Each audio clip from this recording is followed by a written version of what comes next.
Here we are, sitting with Trevor Moss and Hannah Lou. Good morning. Good morning. Now, you just welcome home first, I think is the first thing to say, because you just literally just come back from a European and USA tour with Tori Amos, I believe. Yeah, that's right. Got back a couple of nights ago.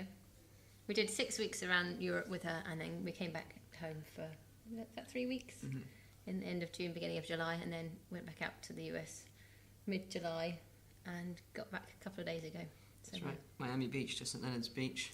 It's very similar. Bit of a difference. Art Deco buildings on both, I suppose. Well, exactly. Yeah, there's water at both. Yeah. Not much sand over here, particularly. No. But that aside, right, go back to the beginning, because you were talking off air, so to speak.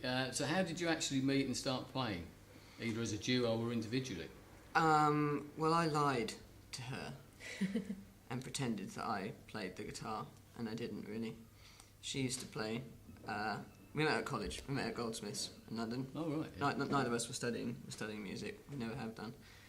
And she used to play guitar in the kitchen, and I was desperate for an excuse to say hello. So I bought a guitar, tried to learn to play it, and then waltzed in as if spontaneously,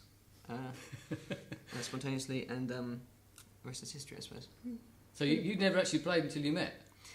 I'd sung, and that's sung in the loosest sense, in a grunge band when I was at school, as we all should.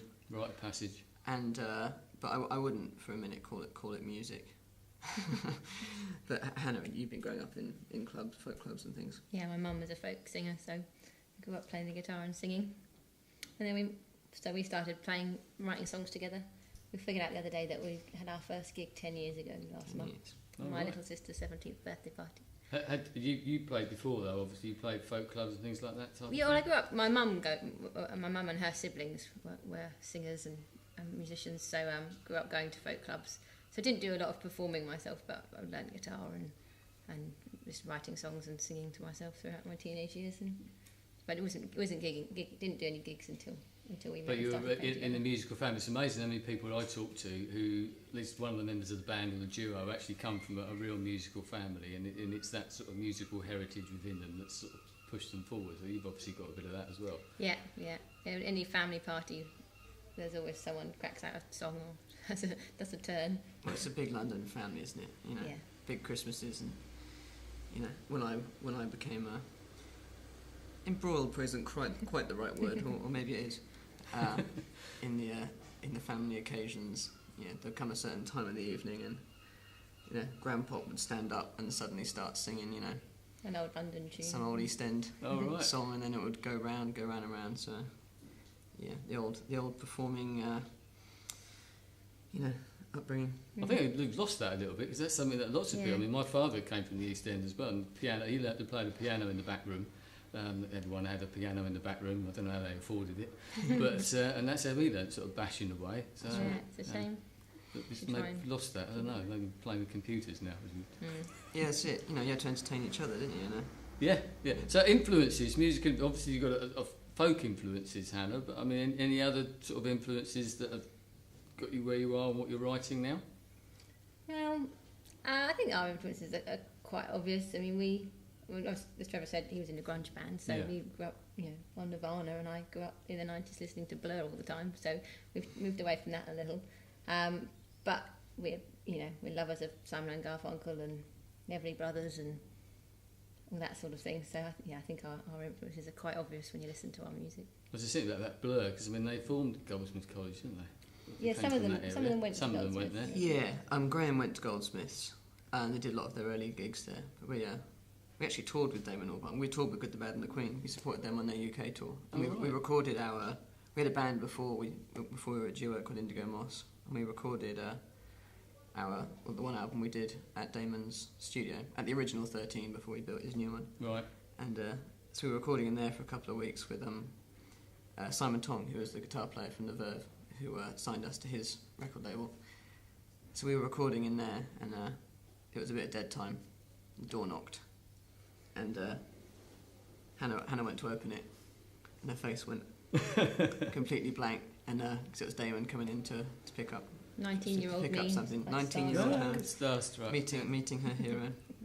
Never meet your heroes. So, in your, I mean, Trevor might already have answered this question, but was there a time when, in your life, when you suddenly thought, I want to do that? Was it a case of just seeing Hannah in the kitchen? I mean, it wasn't anything that we'd ever set out to do, really. We weren't, as you said, we weren't at Goldsmith studying music. We didn't go there to try and make a career in the music business. But before we finished our degrees, we got signed to Butterfly and found ourselves doing it, and didn't pay too much attention the last year of uni, and then and that was it really. We been doing it ever since. We had that band for a few years, and then after a couple of years decided to move out of London and just go as the two of us, quit the band, sack the managers and hit the road. And it wasn't anything we really ever intended to do. It just sort of happened. And I still don't think we have decided.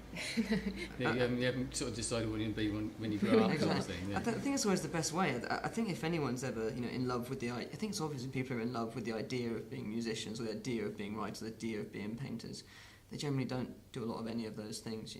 I've always found the people I've met who have been the most, what they've done has had the most sort of artistic purpose. Have always been the ones who, fully commit. I wake up every morning and paint and write. But you know what? If I haven't got a reason for doing this tomorrow, then I'll stop. It isn't some kind of lifestyle or sort of identity that you are in love with. It's your work. It's what you do. Yeah, but could you see now? I mean, now you've been doing this for a few years and had sort of touring all over the place. Do you think now I could just step off of this tomorrow, or would you think, I wouldn't want this to stop? Oh no, easy, no problem. I think when you're on tour, it's different. It's when you come home and have a few months at home, you think, oh, do I want to do that again? And you question it. But I think we love doing it because if you've got a record, or you've got a set of songs that you approach in the right way, you make it because you think it needs to be made, rather than you want to sell more copies, or because you've got a publishing deal that needs you to make another record, or because you like, we've never been big sort of party animals. We like touring, but we're not out there for the party. You're out there because you've made a record and you think that there's something in it that you want to communicate, really. But certainly neither of us set out to be musicians, and certainly don't even really consider that's what we do, because 95% of what you do is in the writing, really. You spend such a tiny amount of time really on stage that you've got to be in it for other reasons other than that. There's always that great Charlie Watts quote from the Stones when they'd been together for sort of 25 years, and they said, what's it like? It's sort of 5 years of playing and 20 years of sitting around doing nothing. Exactly. Or driving. Or so do you actually enjoy the touring process then? Yeah. Yeah, we love it. Is it the sort of travelling, the playing, obviously not the partying, but well, it's all of that. It's everything. It's getting to see new places and meet new people, and you can feel the changes that it makes in you. When you get to everything you learn about places and about yourself, and it's challenging. When we embarked on the last tour, 7 weeks across America, we thought, it's going to be great. You have a great time. It's like, well, yeah, we are, but it's not a holiday. You've got a schedule to keep. It's a very different. It's a mindset. You wake up every day and you're not in holiday mode. You've got 10 hours driving to do, and you've got to get somewhere on time. Otherwise, there's more at stake than that. So I enjoy touring, but it isn't enjoying in sort of a throw your arms up kind of way. It's more of a mission. I think you get more out of it than just the fun of it. It's we'll see how many more miles we've got in us. We say that every year. So I mean, how many albums have you released now? Because you were talking sort of before on the sort of different record labels you seem to have released each album. Yeah, we've released. So we had one with our first band, Indigo Moss, and then we've released 3 as the two of us. Our last one came out last year on our own label. So the first one was on a label called Loose, which is an Americana label in the UK. The second one came out on Heavenly, which was we're part of Universal now, aren't they? And the third one we decided we wanted to do one ourselves, so we did that, and it's gone really well. I must mention that album, but I'm now going to get the title wrong. La Ferme de Fontenay, something like that. Pretty close. But there's actually a great YouTube video, or there's several good YouTube videos, and I'll sort of come to that in a minute, but you obviously went off to France to record it in a slightly different way, on a 4-track cassette in a French farmhouse. Yeah, that's right. Yeah, we unusual approach. Well, we wanted to get away. We left Heavenly on really good terms. We love all the guys there, but we just couldn't do another record there, unfortunately. And the record was already written, and you find yourself so often getting stuck in this sort of catch-22 of needing to find a label before you can record, but equally you need to have recordings done before you can find a label and all this sort of stuff. And we just we've been through this a few times before. Let's just do it ourselves. We've been doing this now for, at the time, 7-8 years. We knew everybody that was going to play the record anyway. We knew everyone that was going to write about the record anyway, if it went through a label or a PR company or not. So we thought, let's just do it ourselves. And it's not for everyone, and we certainly couldn't have done it if we hadn't had all that experience. The DIY myth is that anyone can make a record and put it out, and in essence they can, but the big fear is that it doesn't really come out. And we thought we had just about enough experience then to do it, so we decided to get away somewhere with no mobile phones or computers or anything. So we found an old friend of Hannah's had a farmhouse in France that we could commandeer for a short while. So we packed up the camper van and the tape machine, and that was it, and an old Hi8 camera. And that was the film you've seen. Yes, I mean, anyone watching this, it's worth watching the video. Sort of about 30 odd minutes, but nicely put together. But it does show that process. I mean, nowadays everyone, is recording things digitally. I mean, you went off and recorded all this on sort of 4-track cassette. Yeah. Are you sort of a bit of an analogue freak as opposed to a modern technology, or was you just like the sounds and the way that it's done, or was that just easier in a country house, I suppose, in some ways? It's to do with the process. It's to do with recording, using your ears and having to make decisions on the spot. We wanted to come away with the record done. We like to record to tape when we can, and we've recorded straight to 1/4 inch and things in the past. And that's just the way we do it. It isn't some analog freak thing. We just find that the process works better for us. The process of having to make decisions in advance, and more often than not now people make a record in the edit, and that's just not the way we like to do it. We like to know what we're trying to achieve, the sound we're trying to make it, and then to document it. And I find that doing that to tape just forces you into a certain focus that computers don't, because you've got no way of, you've got limited ways of going back and sorting things out. So there's a lot of preparation. Yeah, preparation. But the preparation's more fun than editing. Remember that. Yeah. It often seems like hard work, but compared to cutting stuff together, it's nothing. So we had a 4-track cassette machine, and we wanted to keep that record really stripped down. And every time we wanted to make a decision about how it was going to be in the mix, you got to decide in advance, because you've only got 3 tracks and then the final track to bounce to. Anyone that's grown up, recording on 4 tracks knows exactly what I'm talking about. So if you want to bounce things together, you have to decide in advance. So we'd find ourselves writing out a whole sort of mix sheet and a whole sort of recording sort of diagram. How are we going to do this? If we want to keep our guitar separate on this, we've got to do the tambourine first, so that at the end, the last thing you drop on, you've got control of. And it just meant that we came away with a finished record on cassettes. And with that, I mean, so you released that one, you said, how does it, I mean, you obviously had experience, as you said earlier, but how do you go about releasing that yourself? Is there an easy way of doing it, or was it easier for you because you'd already had the experience and maybe a few contacts and fans out there already? Yeah, it definitely was, a lot easier for us knowing the process and knowing, as Trevor said, knowing who's going to play it and who's going to write about it. Releasing-wise, I mean, we decided that you can get a distribution deal, but even when sort of at our level with a distribution deal, although you can buy our records in HMV and Amazon, you've got to walk into HMV and say, "Can you get this for me?"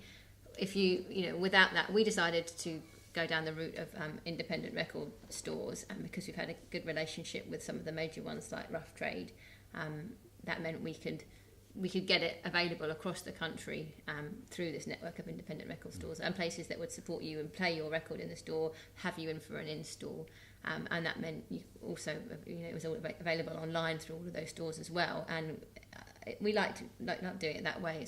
Then they support us and we support them. More intimate sort of way of doing it. And you might not be able to buy it on Amazon, but you don't need to anymore. You can get it. Have you suffered? Have other bands or yourself suffered because of obviously these independent shops shutting down? I know others have opened up, like Music's Not Dead in Bexhill, thankfully, but so many have shut. Has that limited it, or is there still a lot? There's still a lot, thank goodness. But and I think record store day every year has helped with that as well.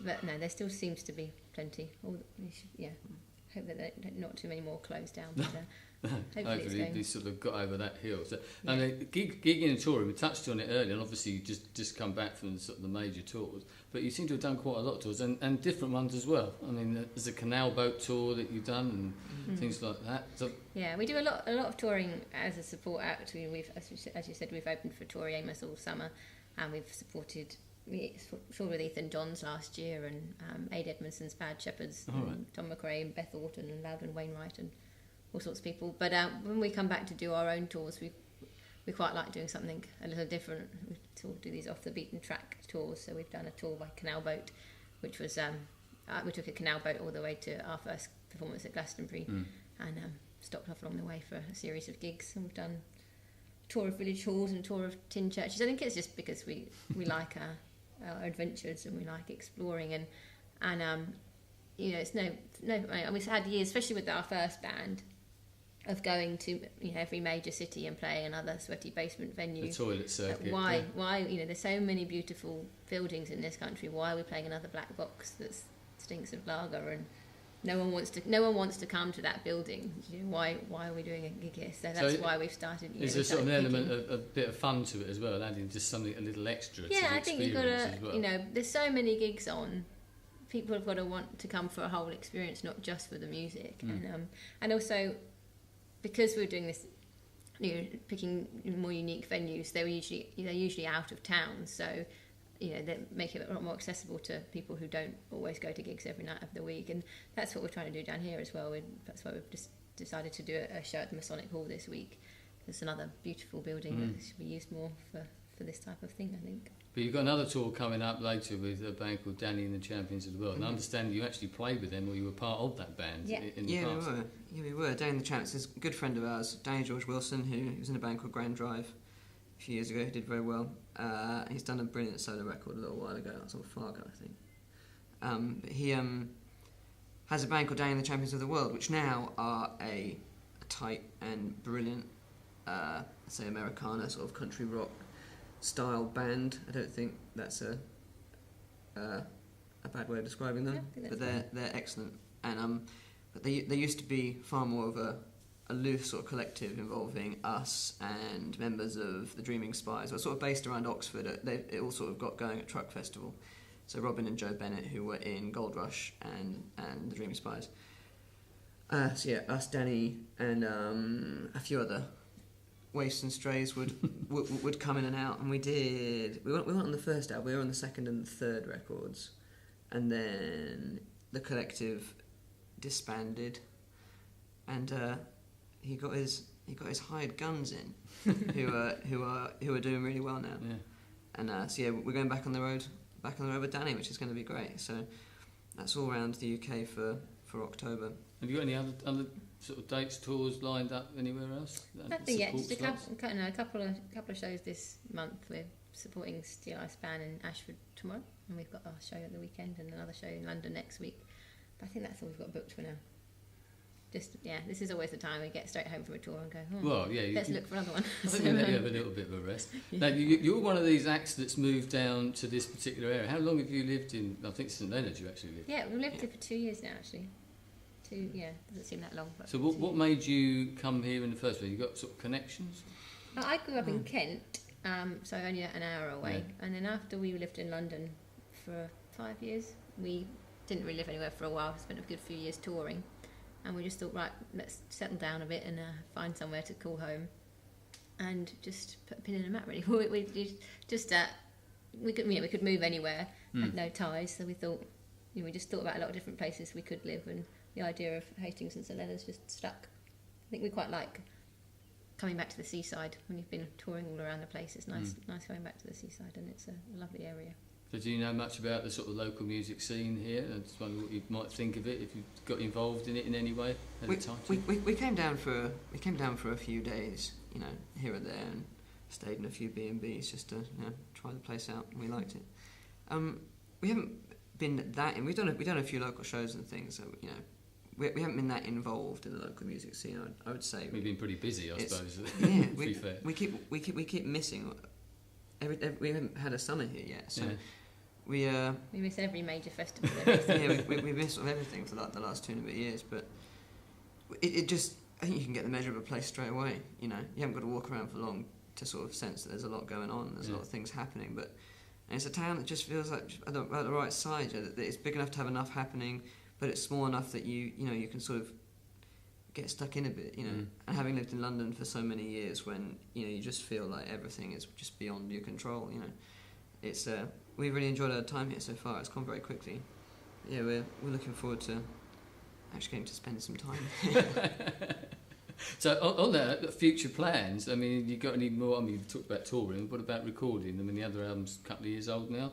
Yeah, so we're supposed to have recorded it already, but yeah, Tori decided to whisk us off to America for 2 months. So we've the plan was, after the UK and European shows we've done with her, was to come back and get recording. But that American thing came off at fairly late notice, so we've had to postpone it. So we're going to see if we can get a bit of recording done the next few weeks before we go on the Champs tour. If not, it'll be we will. Let's say definitely. That's what people always say when they're not sure. This side of Christmas, we should get another record made. Yeah. And then we'll get it out sometime in the new year. You're off to France again, or are you going to find a different spot? Not sure when we're going to record it. Don't know yet. We've got a few options that we're playing with, but yeah, it's always good to know that the tape machine's under the bed if we need it. One thing I always ask people, it's trying to help sort of young musicians, whether it be locally or anyway. Have you got any? I'm not even old by any means, but I mean, have you got any advice that you give to sort of up and coming people who are starting out, the young musicians now, sort of do's and don'ts? Yeah, definitely. Don't try and get anywhere. Just do it. If you've got a purpose for doing it, do it. If you've got a reason for writing a song or writing a record, then write it. If you haven't, then don't. Just wait. Just look around. It's more often than not, people sit down and they want to write a song because they want to go out and they want a gig and they want to get seen, and it's just the wrong way of doing it, and that's why it all just sounds the same. Think of what you want to say, why you want to do it, what you want to make, and then make it. And then once you've made it, just play as much as possible, write as much as possible, and be nice. Everyone we've ever met who is, the greats that we've been lucky enough to meet, they're all lovely people. They're all really nice, they're humble, they're down to earth. They've got as much time for the crew loading in and out as they have for, but more time than they've got for the, important people coming to the gig. You know what I mean? Yeah. Just don't go after it too much. Just have a purpose, work really hard, and enjoy it really, and then see what happens. Take every opportunity. And that's it, really, and you see what comes along. We got pretty lucky. We bumped into people. We bumped into people not playing showcases or, doing all that sort of nonsense. We played every week at an acoustic club, and we played different songs every week. We forced ourselves to do a different 3 songs each time. Try and learn a craft, and you run into people. And if you're nice, people want you to hang out. You do other gigs, you play, and that's it. Yeah. And you move forward. And that's that. Just try and let any kind of success you have happen naturally, and just focus on the music and playing. Really. Well, ultimately, that's what it's about, is the music. Hopefully, I suppose for some people it isn't. That's where the problem lies, I suppose. So now you've got a chance to sort of promote yourself. We mentioned the YouTube videos, but how can people buy your music, for example? Go to Music's Not Dead. Go to Music's Not Dead in Bexhill. Good answer. Go and ask, and if you don't want to listen to our music, go in there anyway and say, what should I listen to? Yeah, what's good? What's new? Ask Del and Rich, they'll tell you. Yeah. But you must have a website, I'm sure. Yeah, you'll find us. You can find it. People aren't silly, they know what to do. That's great. Okay, well, I'll come to the show on Sunday. Looking forward to seeing that and seeing you live. I've only ever heard the music, I've actually seen you live. So for anyone else, check out those videos online. They're very good, worth watching, I think, because you actually make them yourself, don't you? Yeah, credited to you. Yeah. So are you a bit of a video man as well? Or... Well, I did a fine art degree, so I've got a few skills. I've got I'm a jack of all trades, really. But yeah, you have to just point a camera at someone and see what happens. How hard can it be? Do with it. Okay, well, thank you very much, Trevor Moss Hannah Lou. Thank you. Thanks.